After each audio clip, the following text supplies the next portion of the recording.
Today is a very short class. Okay, we're going to talk about adrenoreceptor agonists and sympathomimetics.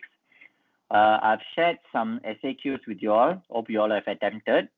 Once again, my class, I'm not going to go into the individual drug. We're going to talk about the concept. We're going to talk about the overview of regarding these drugs. Okay, and my class, I'll be explaining a bit more detail on what is the differentiation, what is the exact distinguishing feature between adrenoreceptor agonists and sympathomimetic, even though it's there are overlapping terms. Okay, so these are the SAQ that I've shared. Define sympathomimetic drugs, classify sympathomimetic with relevance example, describe the mechanism of action of two commonly used inotropes and vasopressors. This one I just made up this SAQ because if you go through the past year SAQ, there are a lot of questions on individual drugs. I didn't pick a certain drug. I leave it as open to you all. Please read the question and see the keyword there commonly used and pick the inotrope that you are familiar and the vasopressor that you're familiar. Don't confuse inotropes and vasopressor. This kind of question can come out in your SAQ and also your Viva. And explain the metabolism of catecholamines. This one you must know by heart. It is a straightforward, very simple explanation. Okay. Today, what I'm going to talk about, first, we will have an overview of sympathetic and parasympathetic nervous system. Then we'll talk about what is actually adrenergic receptors and agonists, and the difference between adrenergic agonists versus sympathomimetics, or sympathomimetic versus catecholamines. What are actually these? Are they all the same, or are they different compounds? Next, we're going to talk about catecholamines, which are endogenous sympathomimetics in a way. Okay, we're going to talk about the synthesis and metabolism, and we're going to talk about the questions per se. That's why we're going to talk about sympathomimetics. So I will only talk about classification. I'm not going to dwell into individual drugs. Next will be a short note on, we will discuss about inotropes and vasopressors. Okay, sympathetic versus parasympathetic nervous system. This is under our autonomic nervous system as a general heading. Both origin from medulla at the nuclear tractus solitarius. This is a simplified version of the whole sympathetic nervous and parasympathetic nervous system. The sympathetic nervous system came from these two nucleus, caudal ventral lateral medial nucleus, rostroventral lateral medial nucleus. If you don't remember this, it's okay. Then it go to intermedial lateral nucleus, and finally the preganglionic fibers, the neurotransmitter is acetylcholine. Then it comes to postganglionic fiber, where is the neurotransmitter norepinephrine and reaches the conduction system, which is cardiooscillatory or sympathetic. So you can see this is a sympathetic nervous system, origin from the same nucleus, goes through these two different nucleus at the intermedial lateral nucleus, where there's the first preganglionic fibers. The neurotransmitter is acetylcholine. Then the postganglionic fibers, the neurotransmitter is norepinephrine. Okay. Whereas parasympathetic, again, the origin is from the nucleus tractus solitarius and dorsal medial medial nucleus, if I'm not mistaken. Then the nerve is your vagus nerve. Okay. Then the preganglionic, same as your sympathetic, the neurotransmitter acetylcholine. Postganglionic also acetylcholine. So that's the difference between sympathetic and parasympathetic. Preganglionic, both fibers are using acetylcholine as a neurotransmitter, whereas postganglionic fibers for sympathetic is norepinephrine, whereas parasympathetic is acetylcholine in postganglionic fibers.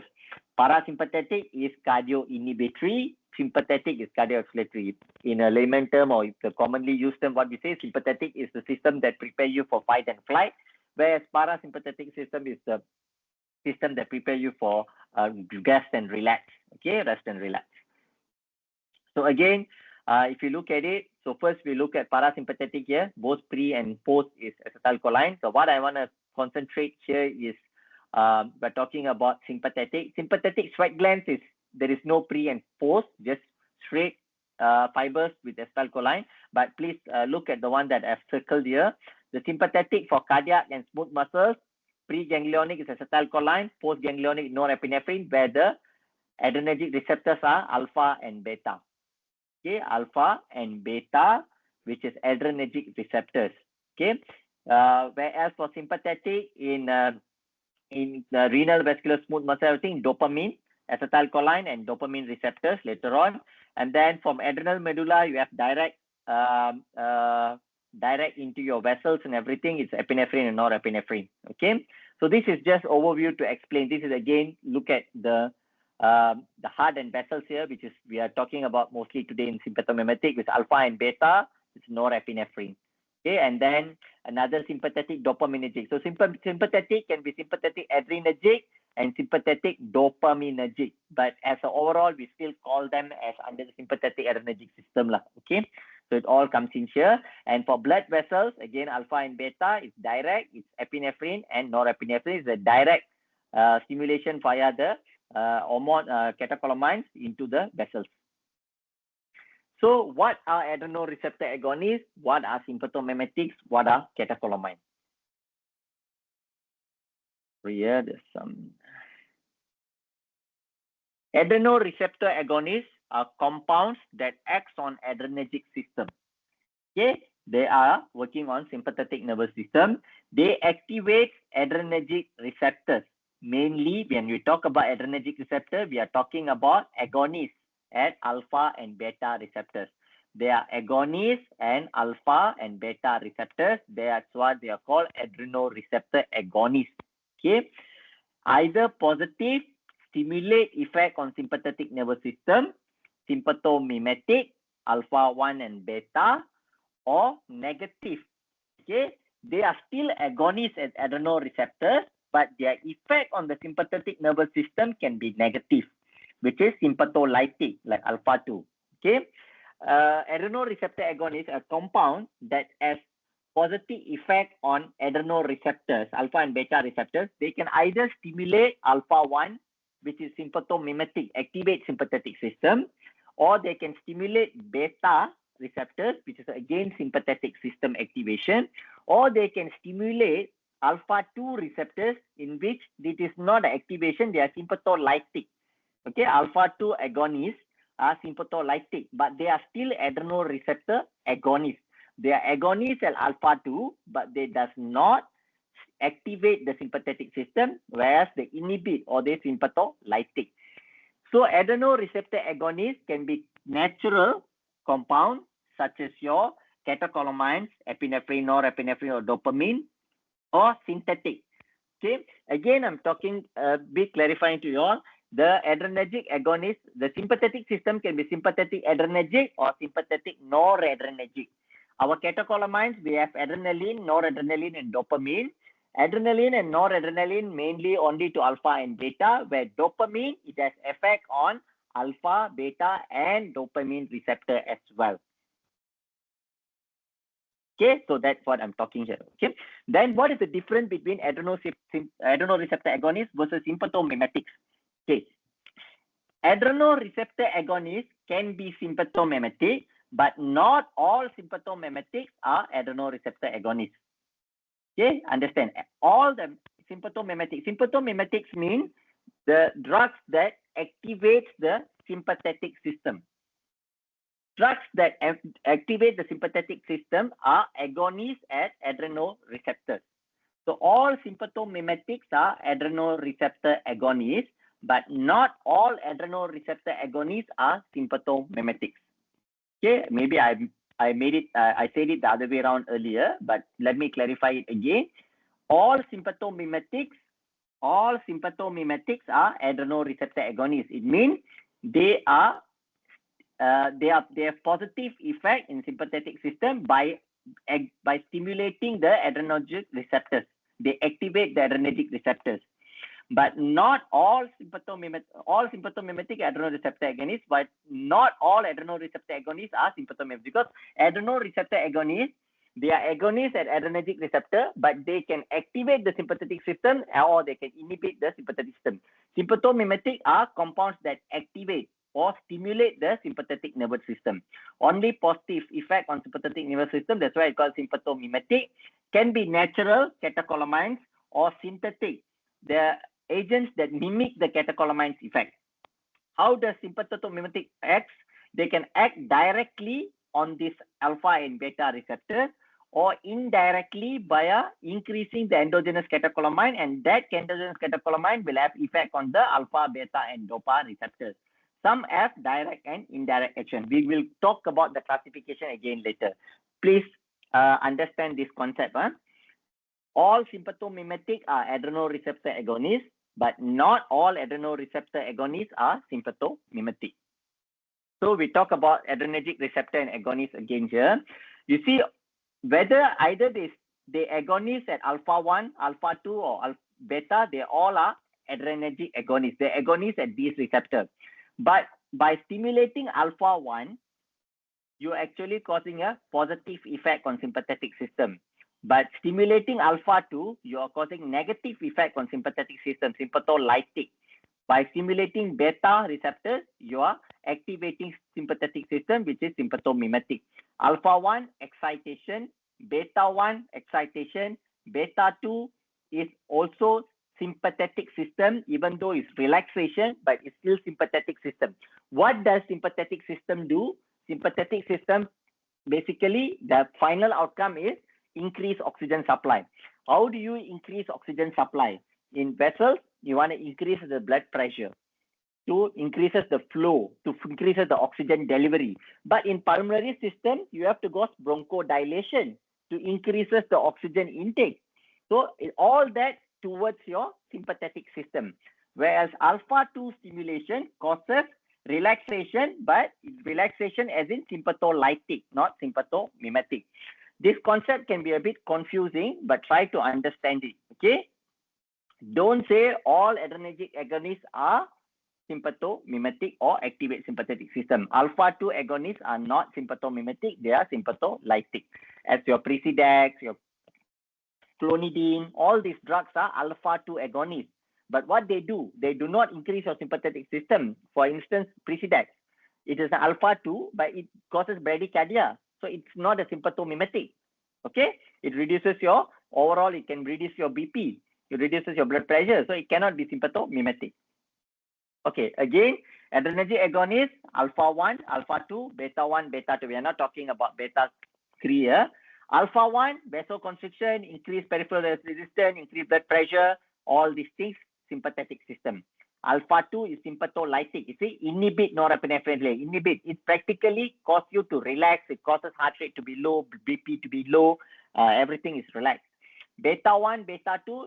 Beta 1 is all about increasing contractility, increasing heart rate, increasing chronotropy, increasing inotropy. Beta 2 is mostly towards your bronchodilation, increase in your sympathetic system, as in increase in the oxygen supply and oxygen intake. Okay, alpha 1 effect is more into vasoconstriction. That's why norepinephrine is more predominant compared to epinephrine, whereas beta 1 and beta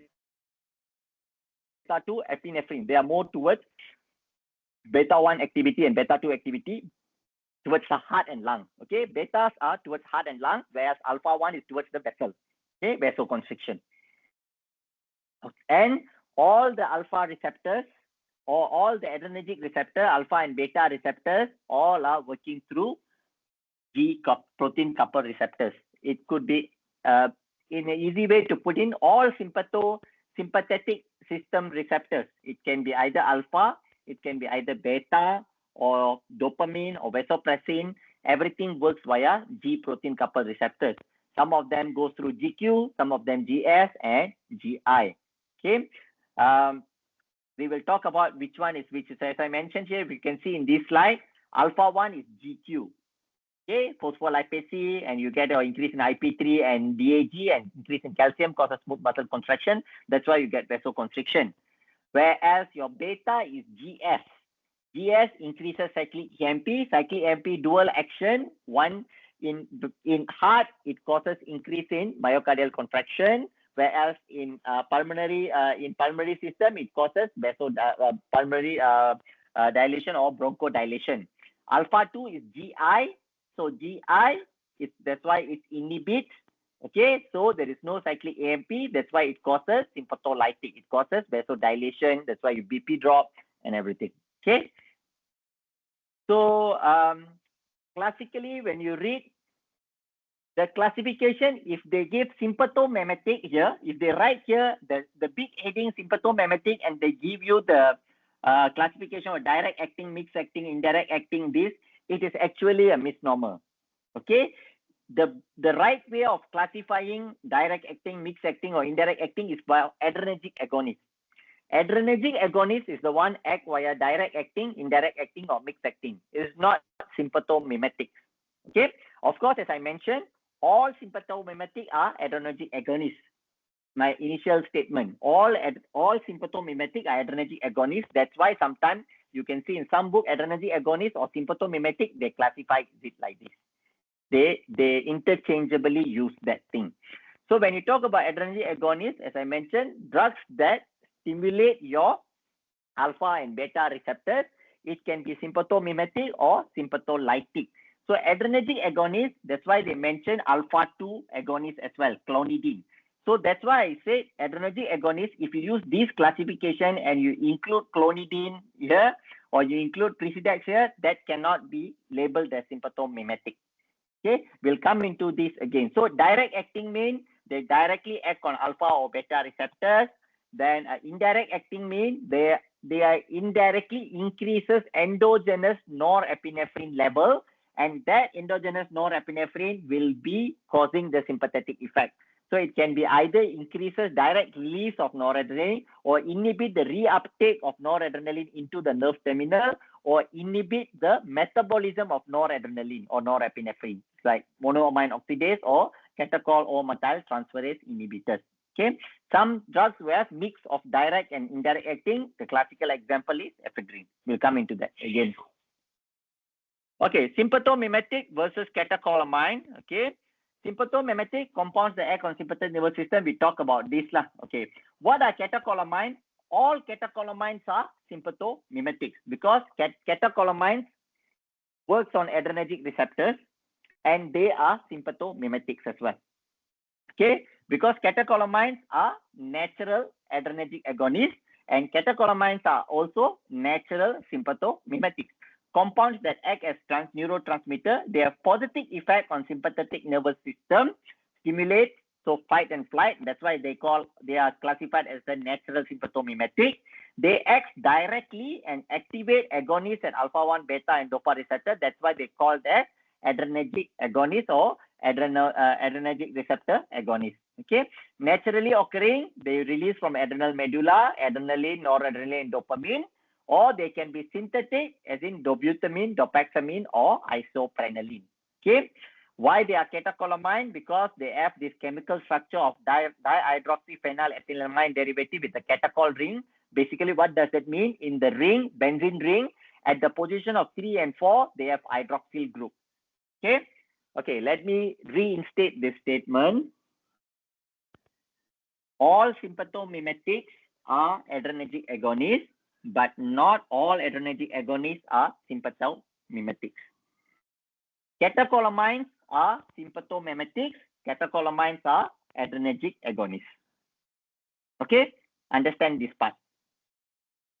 Okay, now we go to the proper classification of sympathomimetic agonists.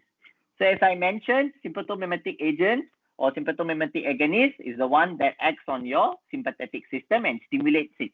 So if you can classify it as direct acting or indirect acting, if you put as a direct acting alpha agonist, if you want to classify alpha 1 and non-selective, beta 1, beta selective, all this you can mention like this. But if you see this, the reason I'm showing this is this can be shown in some books. You don't take it wrongly. You cannot, if you put it the general aiding as sympathomimetic, you can't classify alpha 2 selective here. I don't want you to classify it like this in your exam. This is I'm showing you how you should not classify it.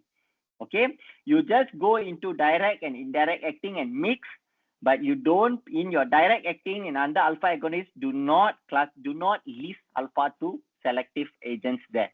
Okay, please understand this part. So what are the adrenergic drugs? I'm showing few slides in which I find it's wrong way of classification. I will come into the right classification out to the answer SAQ that I've given to you later on. Okay, we haven't gone into the discussion of SAQ yet. Okay, and a bit of recap on adrenergic drugs. as for we have talked about again, we have alpha 1, beta, and dopa. This is more into your inotropes and vasopressors lah. Okay. We have alpha 1 and alpha 2, beta 1, 2, 3, D1 and D2. As I mentioned, they are all G protein coupled receptors. The simple way of remembering is KC, means alpha 1 is GQ, alpha 2 is GI, beta and dopa, all beta 1 until dopa 1 all are GS, except dopamine 2 is GI. Okay, D2 is GI, again for relaxation, if you can see. Inhibit further noradrenaline release. So D2 is again sympatholytic.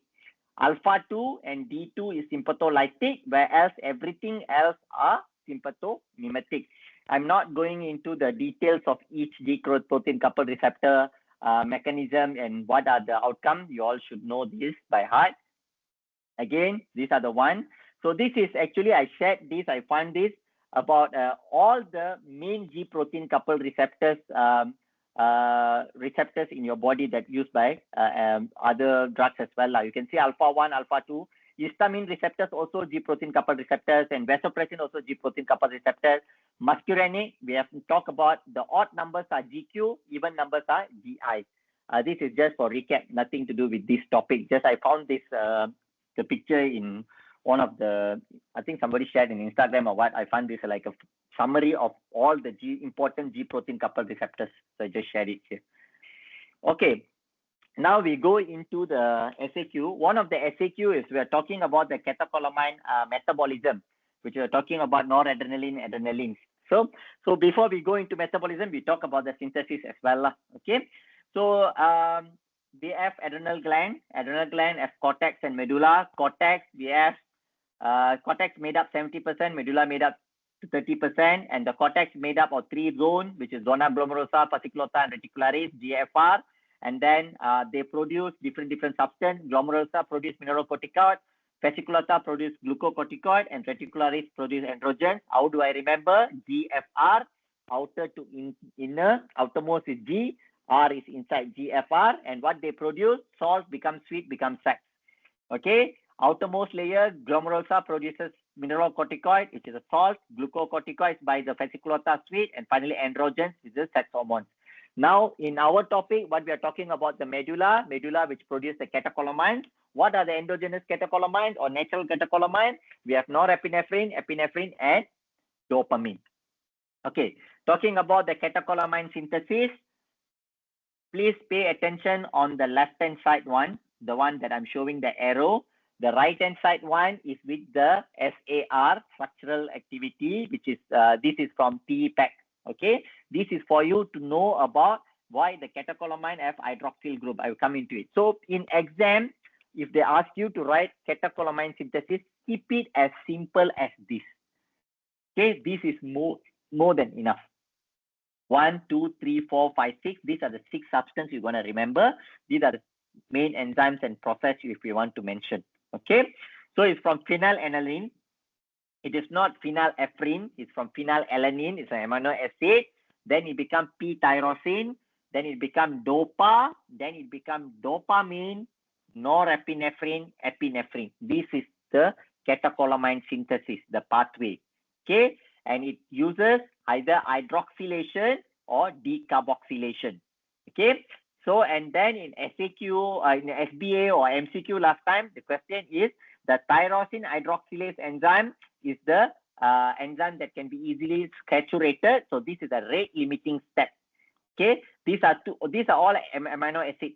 So you can see until it becomes dopa, they cannot be called as catecholamine, because as I mentioned, catecholamine must have a benzene ring, and at the 3rd and 4th position they must have a hydroxyl atom. So this is hydroxyl. Okay, OH is hydroxyl. So they should have it to be called as catecholamine. Okay, so you can see the dopa, dopamine, noradrenaline, adrenaline. From now here onwards, you can call them as catecholamines. So the final catecholamines are dopamine, noradrenaline, adrenaline. This is, some books mention norepinephrine, some books mention noradrenaline, epinephrine, adrenaline, noradrenaline, norepinephrine. No differences. It's just different terms used in US versus UK. So you are not wrong saying either one of it. Okay, please remember this part. You don't have to remember this much length. Just remember, this part occurs in liver. After that, everything else goes inside and occurs in adrenal gland, the adrenal medulla, and final step occurs in the epinephrine is only within the adrenal medulla. This picture I taken from TPEC.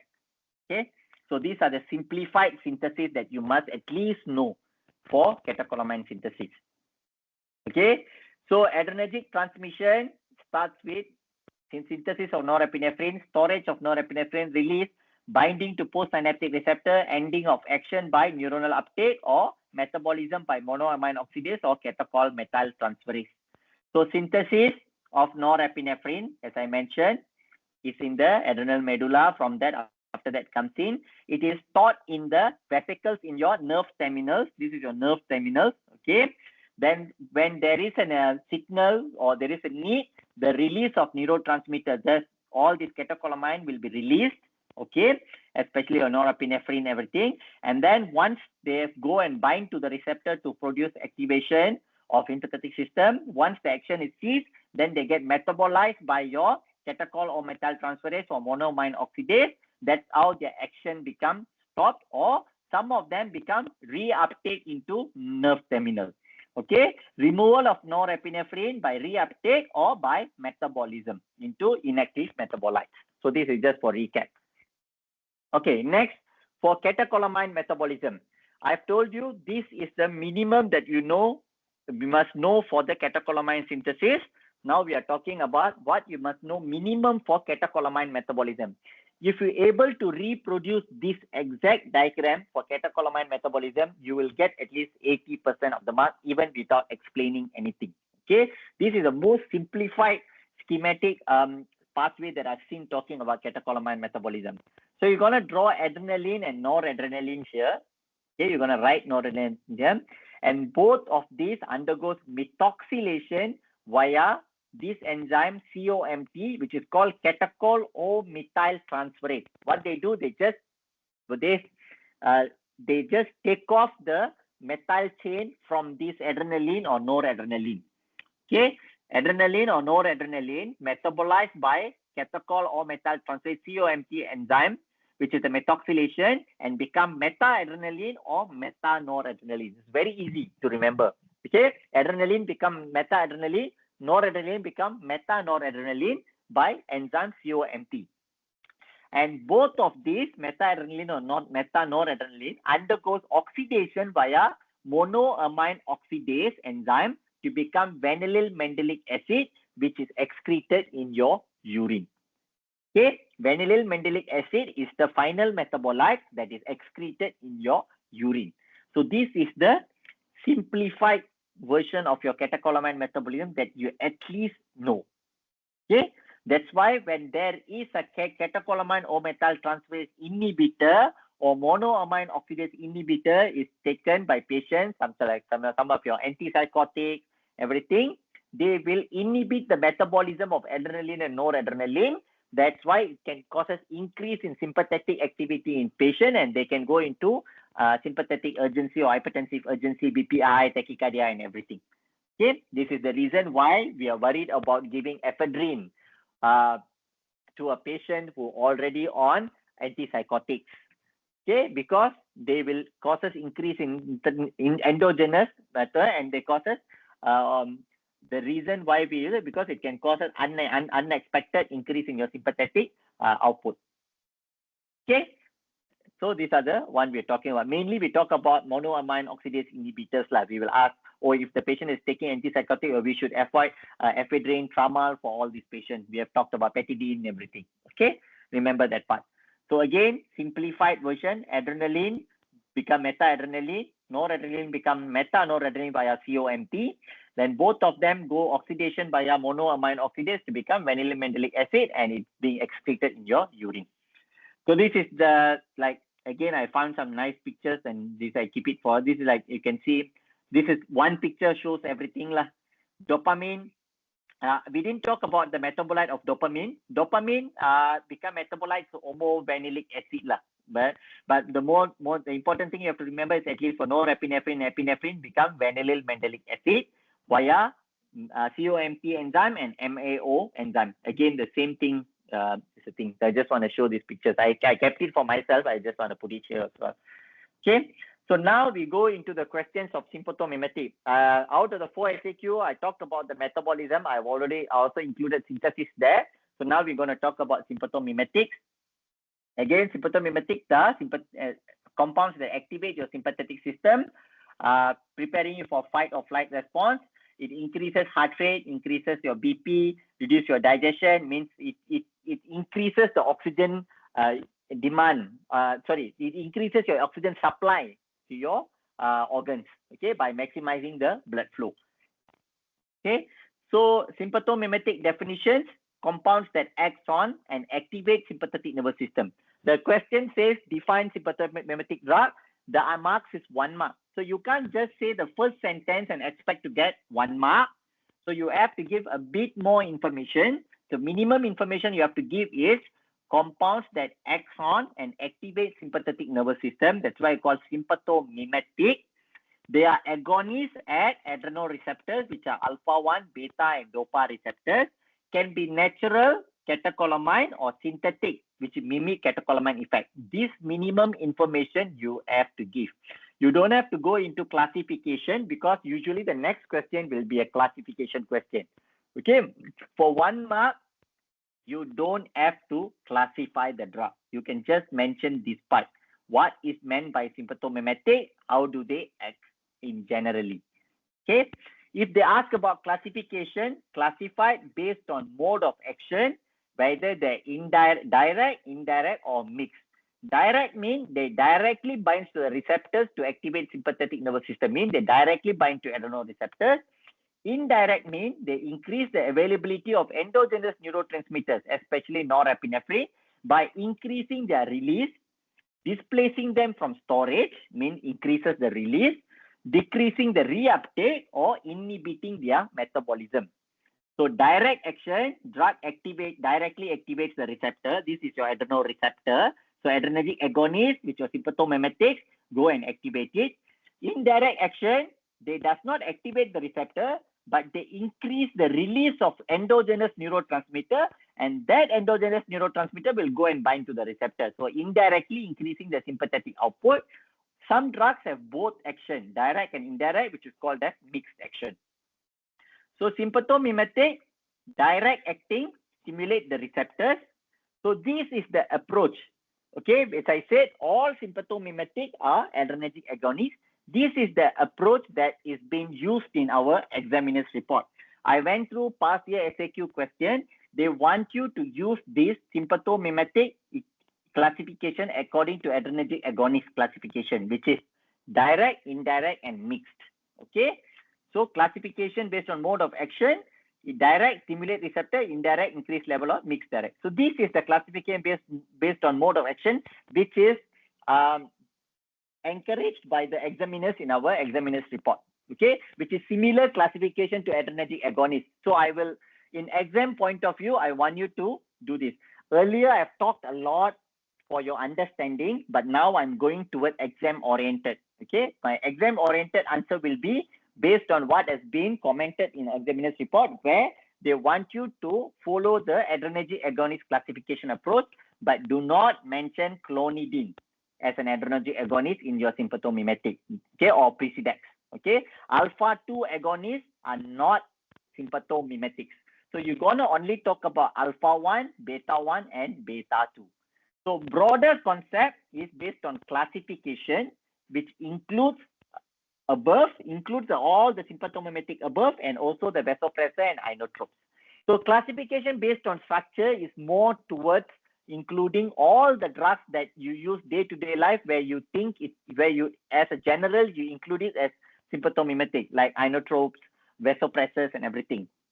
Because when you use this classification, okay, your vasopressin, your levosimendin, and all the other drugs that you use to increase the sympathetic system are not included, because they are not adrenoreceptor agonists. Okay, they are not alpha-1, beta-1, or dopa receptor agonists. They are different receptors. Okay, but when you talk about classification based on structure, it can be classified as naturally occurring, synthetic catecholamine, or synthetic non-catecholamine, which includes all the above, all the above in sympathomimetic plus the vasopressor and inotropes. So this is the classification I want you to use for sympathomimetic based on mode of action. Sympathomimetic classification, direct actions on receptor such as epinephrine, norepinephrine, isoprenylane, phenylephrine, dopamine, dobutamine. This is a classification which is mixed up with naturally occurring catecholamine and non-naturally synthetic catecholamine and non-catecholamine. So this one, naturally occurring catecholamine, synthetic non-catecholamines are all here. Like epinephrine, norepinephrine, and dopamine are natural catecholamine. Isoprenylane and dobutamine are synthetic catecholamine. Phenylephrine is a non-synthetic, non-catecholamine. It is a non-catecholamine. So in exam, I want you to answer like this. Direct acting, direct action, mention few. Indirect acting releases the norepinephrine from nerve ending, amphetamine or tyrane, or inhibit NA uptaker, cocaine. Of course, we don't use them in clinical practice, okay? Sympathomimetic classification means you are just classifying the drugs that have the sympathomimetic action. Doesn't mean these are the drugs that you use in your clinical practice, okay? Amphetamine, tyramine release the norepinephrine from nerve ending, whereas cocaine inhibit, and dual acting, which is direct and indirect, is your ephedrine. So I just want to give a bit of explanation here regarding the indirect action. Amphetamine, how do they? Amphetamine increases the release of norepinephrine from the vesicle into the synapse. And the norepinephrine that release will go and bind to the receptors and cause effect. So that is amphetamine. What does cocaine do? It inhibits the reuptake. The norepinephrine, which is in the synapse and going bind to the receptors, should stay here to cause more effect. But as a natural process, they will get reuptake into the terminals, nerve terminals, to end their effect. What does cocaine do? They inhibit this. That's why people on cocaine, they are very tachycardic, they are very highly hyper and everything, because it inhibits the endogenous catecholamine reuptake. And ephedrine, which has both of these effects. Ephedrine can cause a direct action by binding directly to beta receptors, or they do also have an indirect action where they inhibit, they increases the release of norepinephrine into the synapse. So they have both action. Okay, so I hope this explains regarding the class. This is the exam-oriented answer. I always say, right, the best answer versus the practical answer. This is the practical answer that you have to answer for your exam if they ask you to classify sympathomimetics. And these are the answers that you should put. Do not include alpha-2 agonists. This is what the examiners want as well. Okay, the sympathomimetic classification based on structure, as I mentioned, this is just for understanding. So why in some books do label it like that. We have naturally occurring catecholamine, adrenaline, noradrenaline, dopamine. So these are catecholamine, as I mentioned, they have hydroxyl chain in the third and fourth of benzene ring. You look at norepinephrine, you have it here. I show it earlier as well. Synthetic catecholamines are drugs that possess the same chemical structure, but if they are made artificially, such as your isoprenylane. Isoproterenol is also called as isoprenylane. See, it also have hydroxyl chain at the same position like a natural catecholamine.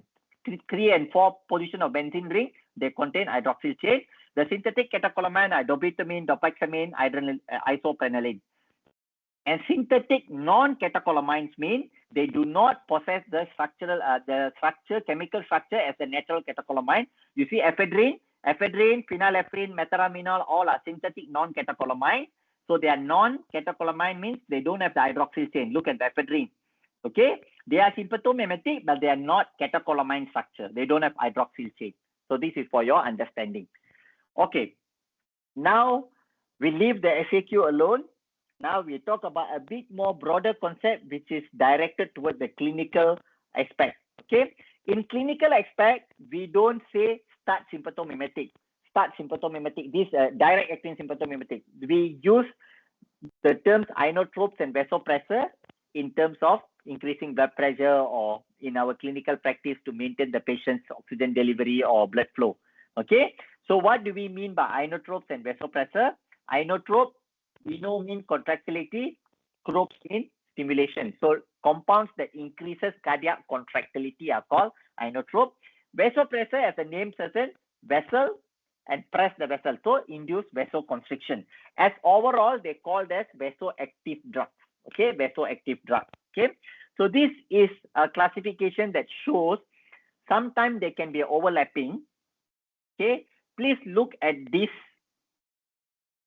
the blue dotted line section, whereas you have inotropes, in which the inotropes can be a vasoconstrictors as well. Norepinephrine, epinephrine, and dopamine do have inotropic activity, but they also do possess vasoconstricting activity as well. Okay, whereas dobutamine and milrinone inotropes, which do not have vasoconstricting activity, but they have vasodilating activity. So your inotropes can have vasodilation activity or vasoconstricting activity. Okay, that's what inotrope. And vasopressors also can be both. Okay, some vasopressors are pure vasopressors where they are phenylephrine and vasopressin. Okay, where some vasopressors, which is norepinephrine, epinephrine, dopamine, they can be either vasopressors or inotropes as well. This is just to show in this, so I'll come into it. So we have all these things. This picture is to show you one drug act via multiple receptors. Okay, you have your epinephrine, which has alpha-1 effect, alpha-2 effect, beta-1 effect, beta-2 effect. You have your norepinephrine, alpha-1, alpha-2, beta-1, beta-2, but which is more predominant? We are talking about the predominant activity at each receptor. Not all receptor acts, not all drugs act equally at all receptors. So this picture shows you which drugs acts more predominantly at which receptor. So we're going to talk about drugs that causes vasoconstriction. This y-axis and x-axis, we are talking about.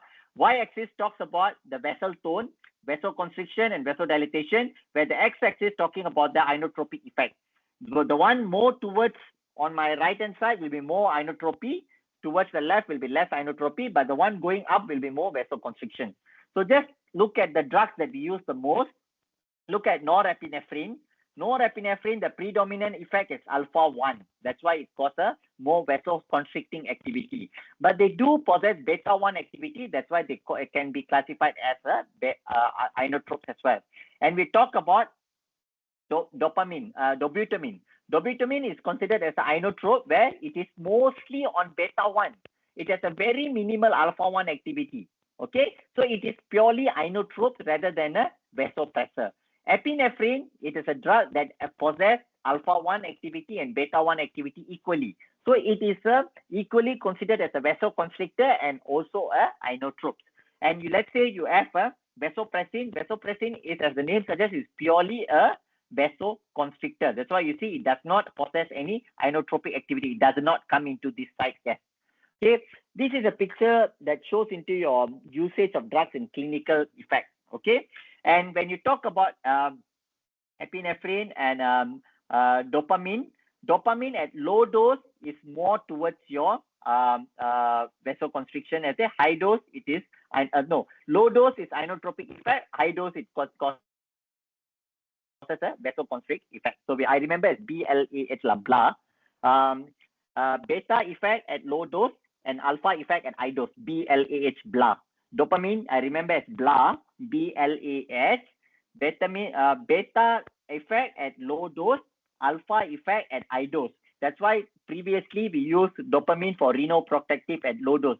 Start dopamine low dose for increased renal blood flow because we want beta effect to increases the cardiac output and also increase the blood flow, and it causes the beta-2 effect as well to causes vasodilatation.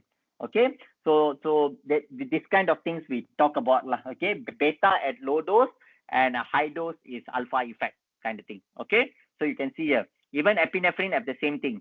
Low dose is beta effect, high dose it has alpha effect. Okay, so this is the picture that got from our ICU protocol. This is talking about all the vasopressor and inotrope as in clinical use. They mentioned the dose here, infusion dose. They also mentioned what are the receptors that predominantly used and what are the hemodynamic effects. I'm not going into this each and every one of it. Just to tell you all, not all vasopressor or inotropes are sympathomimetic. Like milrinone, dobutamine. When we talk about adrenergic agonists, they do not come into this classification. They does not work via adrenergic receptor. Like milrinone, they work via PDE3 inhibitor. They increase the cyclic AMP directly. They does not go through the adrenergic receptor pathway. Levosimendan is a calcium sensitizer. It's directly increasing the calcium level. It bypasses the all pathway. It goes directly to increases the inotropy. Okay. Again, going back to the catecholamine, non-catecholamine, synthetic catecholamine, in vasoactive. So naturally occurring vasoactive means naturally occurring catecholamine, adrenaline, noradrenaline, dopamine. You're just showing which different books, different words, but all going back to the same thing. Synthetic adrenergic as vasoactive, we are talking about synthetic non-catecholamine and synthetic catecholamines like dobutamine, isoprenaline, adrenaline, everything. And non-adrenergic vasoactive are vasopressin, it means they do not work on adrenergic receptors, these three. They do not work on alpha or beta receptor or dopa receptors. Whereas the naturally occurring vasoactive and synthetic adrenergic vasoactive, these drugs works via a adrenergic receptor. I do agree it can be a bit confusing. Please read through again, try to understand what I'm trying to highlight here. Exam-oriented answers are very easy for you to memorize, but you have to understand the concept. The word can be misnomer, and it does not mean exactly what is being said. Okay. Vasopressin works via G protein coupled receptor as well, but they are not alpha or beta receptors. So vasopressin have two effects, V1 and V2 receptor. V1 works via GQ, it causes vasoconstriction. V2, it causes fluid reabsorption in kidney, so it increases the blood volume. So that's how vasopressin increases your blood pressure. So it causes vasoconstriction and also increases the volume. Okay, that's about from me. Before I finish, please go and read Life in the Fast Lane. Okay, but this topic, they have actually made a nice table comparing catecholamines, non-catecholamine, synthetic catecholamine, including the mechanism of action, PK/PD, toxic effects, clinical use, everything. Make your life easier. Okay. You can read Matthew Ho as well. They also have few questions regarding usage of drugs in hypotension causing by subarachnoid block. What are the drugs used as inotropes in ICU? So you should be able to compare and contrast noradrenaline versus adrenaline. As I mentioned, the question that I give it to you, like 2 commonly used inotropes versus 2 commonly vasopressor, and so and so. Okay. I hope you all